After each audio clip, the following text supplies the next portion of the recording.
नमस्कार। आजिर एही उपस्थापनाकु आपणमानंकु स्वागत। जणे कृषि वैज्ञानिक भाबरे आम आदिवासी अंचलर चासी भाई भौणीमानंकु साहाय्य करिबा मोर सबुठारु बड़ लक्ष्य।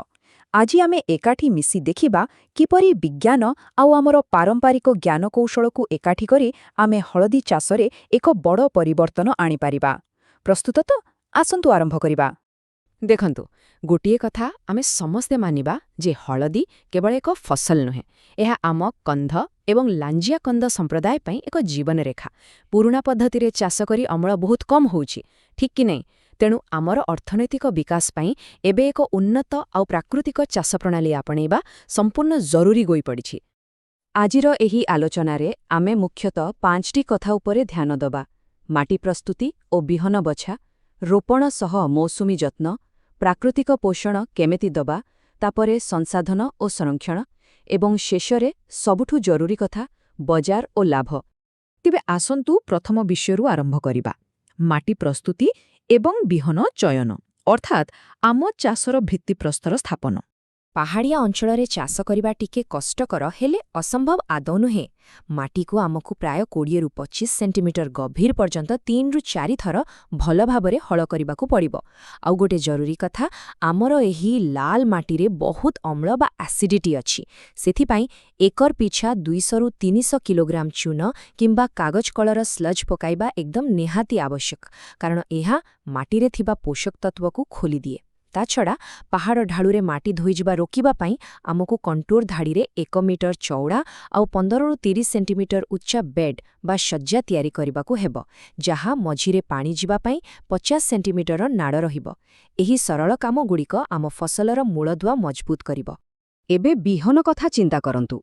आमर निजर कंधमाल लोकल हळदीर बासना तो बढ़िया आउ जीआई टैग भी अछि, किंतु समस्या हेउछि एहा हेक्टर पिछा मात्र 2.4 टन अमल दिए। अच्छा भाबंतु तो, जदि आमे एहा बदलरे रोमा किंबा लाकाडंग किसम लगाइबा, एथिरे 7% रु अधिक कर्क्यूमिन रहिछि आउ अमल सिद्धा हेक्टर पिछा 20 रु 30 टन। माने बुझुचंती तो, बिहनर एही छोट परिवर्तन आम अमलकु सिद्धा 10 गुण बढ़ाई देबो। बिहन लगाइबा आगुरु ताकु शोधन करिबा निहाती जरूरी। बजाररु दामिकिया केमिकाल आनिबा किछि दरकार नाही। आमे घरे प्राकृतिक बीजामृत तैयारी करि परिबा। केमिति? बहुत सहज। 20 लिटर पानी रे 5 लिटर गोबर, 5 लिटर गोमूत्र, 50 ग्राम चून आउ टिके सतेज माठी मिसांतु। तापरे 20 रु 25 ग्राम रो सुस्त हळदी गंठीकु एथिरे आधा घंटा बुड़ाई रखंतु। लगाइबा पूर्वरु ताकु छाई रे 24 घंटा सुखाई दियंतु। बस एहा हळदी गंटी चारिपटे एक प्रतिरक्षा बलय तैयारी करिदेब, जहा ताकु मूलसड़ा रोगरु संपूर्ण बंचाइब। आमर द्वितीय विभाग हेउछि रोपण एवं मौसुमी जत्न। समय ही सबु किछि। बिहन प्रस्तुत, एबे सठिक समय रे ताकु लगाइबा ओ तार जत्न नेबा विषय रे जानिबा। हळदी चासरे समयर खेल सबुठु बड़।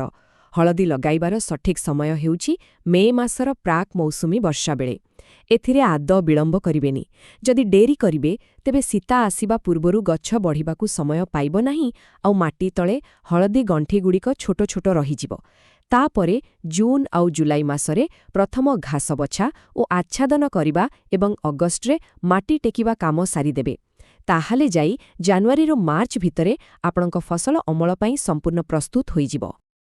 आउ गोटे कथा, आमर एठी वर्षा दिने प्रबल पानी हुए, तेणु उपर आड़ू माटी जेमिति न धोइजिब सेथिपाई पहाड़ उपर सीमारे कंटूर कैच ड्रेन तैयारी करिबाकु भूलिबेनी। गच्छ लगाइला बेले ही माटी उपरे एकर पिछा 4 रु 5 टन शाळ बा महुल पत्रर काच्छादन घोड़ाई दियंतु। तापरे 45 दिनरे प्रथम घास बाछि पुणी 3 टन पत्र दियंतु। अगस्ट मास बेलकु नाळरू माटी आनी हळदी गंठी उपरे घोड़ाई दियंतु, जहाकु आमे माटी टेकिबा बा इयर्थिंग अप कहू।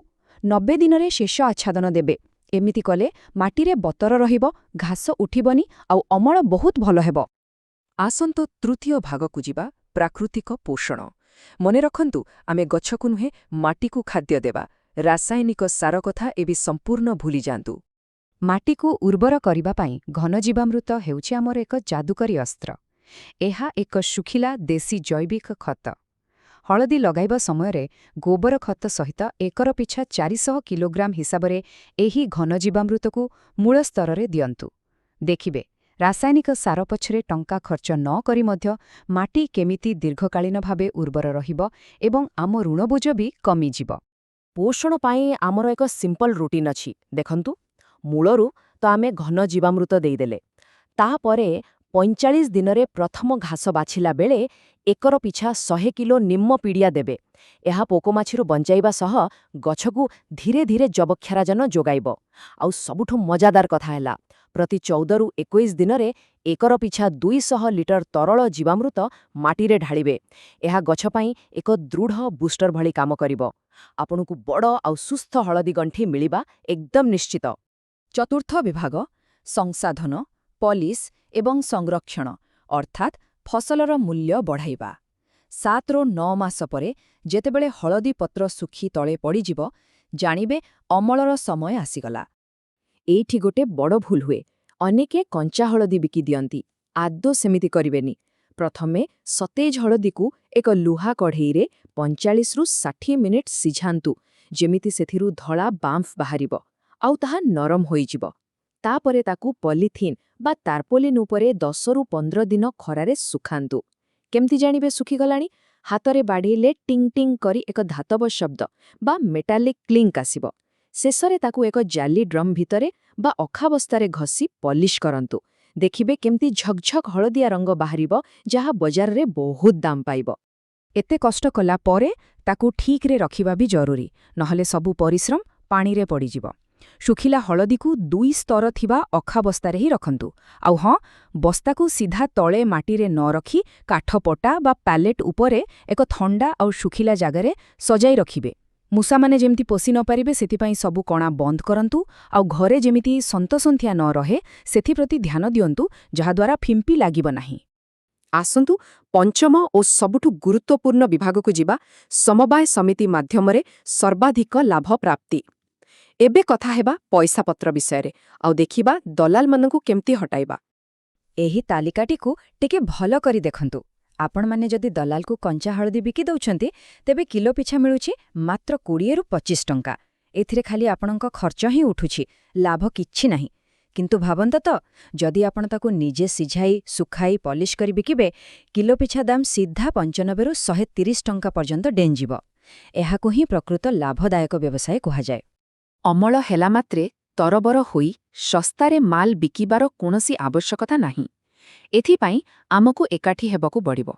ଆପଣମାନେ ସ୍ଥାନୀୟ କୃଷକ ଉତ୍ପାଦକ ସଂଗଠନ ବା FPO, ଲ୍ୟାମ୍ସ କିମ୍ବା ସ୍ୱୟଂ ସହାୟକ ଗୋଷ୍ଠୀରେ ଯୋଗ ଦିଅନ୍ତୁ। ସମସ୍ତେ ମିଶି ହଳଦୀ ଏକାଠି କଲେ ଦରକଷାକଷି କରିବାର କ୍ଷମତା ଆମ ହାତକୁ ଆସିଯିବ। ମେସିନ୍ ଏବଂ ପରିବହନ ଖର୍ଚ୍ଚ ବି ବାଣ୍ଟି ହୋଇଯିବ। ଆଉ ଟ୍ରାଇଫେଡ୍ ବା ଓର୍ମାସ୍ ଭଳି ପ୍ଲାଟଫର୍ମ ଦ୍ୱାରା ଆମ ଜୈବିକ ହଳଦୀ ସର୍ବୋଚ୍ଚ ମୂଲ୍ୟ ପାଇବ। 1,38,000 ଟଙ୍କା। ହଁ ଆଜ୍ଞା, ଯଦି ଆମେ ଦେଶୀୟ ପ୍ରାକୃତିକ ପଦ୍ଧତିରେ ଏବଂ ଉନ୍ନତ ବିହନ ବ୍ୟବହାର କରିବା, ସାମୂହିକ ଭାବେ ସଂସାଧନ କରି ବିକିବା, ତେବେ ଗୋଟିଏ ଏକରରୁ ଆମକୁ 1,38,000 ଟଙ୍କାର ନେଟ୍ ଲାଭ ମିଳିପାରିବ। ଚିନ୍ତା କରନ୍ତୁ, ଏହି ଟଙ୍କା ଆମ ଗାଁର ଚେହେରା ସମ୍ପୂର୍ଣ୍ଣ ବଦଳାଇ ଦେଇପାରିବ କି ନାହିଁ? ଏହିଠାରେ ଆଜିର ଏହି ଉପସ୍ଥାପନାର ଶେଷ ହେଉଛି।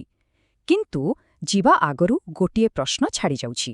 ଯଦି କେବଳ ଭଲ ବିହନ ଆଉ ଠିକ୍ ଭାବେ ସିଝାଇ ଶୁଖାଇବାର ଗୋଟିଏ ଛୋଟ ପରିବର୍ତ୍ତନ ଆମ ଚାଷକୁ ଏତେ ବଡ଼ ସଫଳତା ଦେଇପାରିବ, ତେବେ ଆମେ କେତେ ଶୀଘ୍ର ଏକାଠି ହୋଇ ଆମର ନିଜସ୍ୱ ସମବାୟ ସମିତି ଗଠନ କରିବା। ଏବେ ସମୟ ଆସିଛି କୃଷି ବିଜ୍ଞାନ ଆଉ ଆମ ପାରମ୍ପରିକ ଆଦିବାସୀ ଜ୍ଞାନକୁ ଏକାଠି କରିବାର। ଭାବିବେ ନିଶ୍ଚୟ। ଧନ୍ୟବାଦ।